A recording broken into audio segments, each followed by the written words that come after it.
Alors, on va essayer de s'édifier un peu autour de trois grandes questions qui nous sont revenues tout au long de cette journée de la part de certains de nos auditeurs qui nous écoutent en train de manifester de façon pacifique dans cette mouvance de 16 jours d'activisme sur le plan international et sur le plan national au niveau du Mali.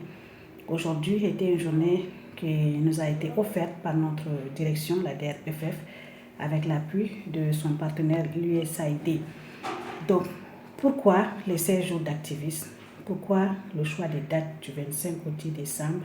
Quel est l'objectif? Et pourquoi la couleur orange qui est célébrée, publiée partout dans nos communications? C'est vrai que je n'ai pas mon collet orange, je l'ai déposé quelque part dans le sac. Mais juste pour vous dire que ces dates n'ont pas été choisies au hasard. Déjà, les 16 jours sont des dates qui commémorent sur le plan international l'assassinat de façon assez flagrante des sœurs Mirabel, qui étaient des militantes des droits humains au niveau international, qui ont été assassinées de façon brutale alors qu'elles s'exprimaient, elles clamaient un peu de façon pacifique tout ce qui concernait les droits de l'être humain. Et le 10 décembre sur le plan international est la journée internationale des droits de l'homme qui est célébrée dans le monde entier. Voilà pourquoi chaque année, aussi au niveau du Mali, le gouvernement a décrété de façon annuelle 16 jours qui sont consacrés à des moments où nous allons passer des communications autour de tout ce qui est violence basée sur le genre envers la couche vulnérable, particulièrement en Afrique, c'est celui de la femme et de la fille.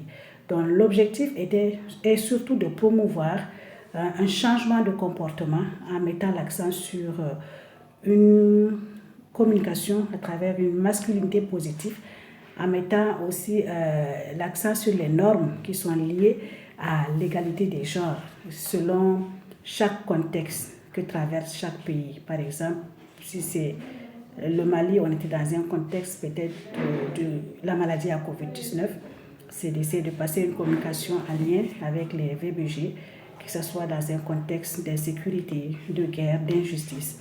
Donc voilà, 16 jours d'activisme ont été bloqués pour mener ces activités-là. Et toutes les organisations militantes en lien avec les droits humains, que ce soit avec la société civile, sont tous engagés pour passer des communications au travers de ces situations dans une optique de changement de comportement. Aussi avec, par exemple, AMSOP, qui est aussi une ONG avec laquelle nous sommes partenaires de l'UTM.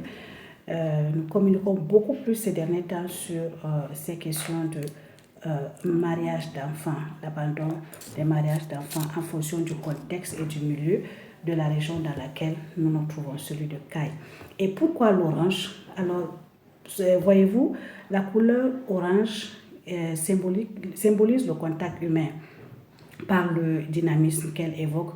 Elle est associée au contact humain, à la communication. La couleur orange associée à la communication chaleureuse, une communication vivante. Vous allez voir que la couleur est assez vivante et elle est synonyme de non-égoïsme, que ce n'est pas l'égoïsme. Voilà, synonyme d'altruisme, c'est-à-dire elle est opposée à l'égoïsme, une couleur qui se soucie du bien-être de l'autre et de façon désintéressée.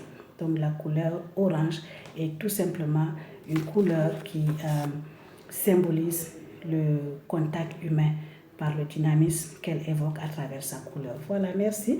Si vous êtes un peu édifié sur les trois questions que vous nous avez pas mal posées au sortir de cette activité d'aujourd'hui. Alors on continue la lutte, on continue les manifestations de façon pacifique au travers des différentes activités que nous avons jusqu'à cette date qui est le 10 décembre. Merci beaucoup et à très bientôt.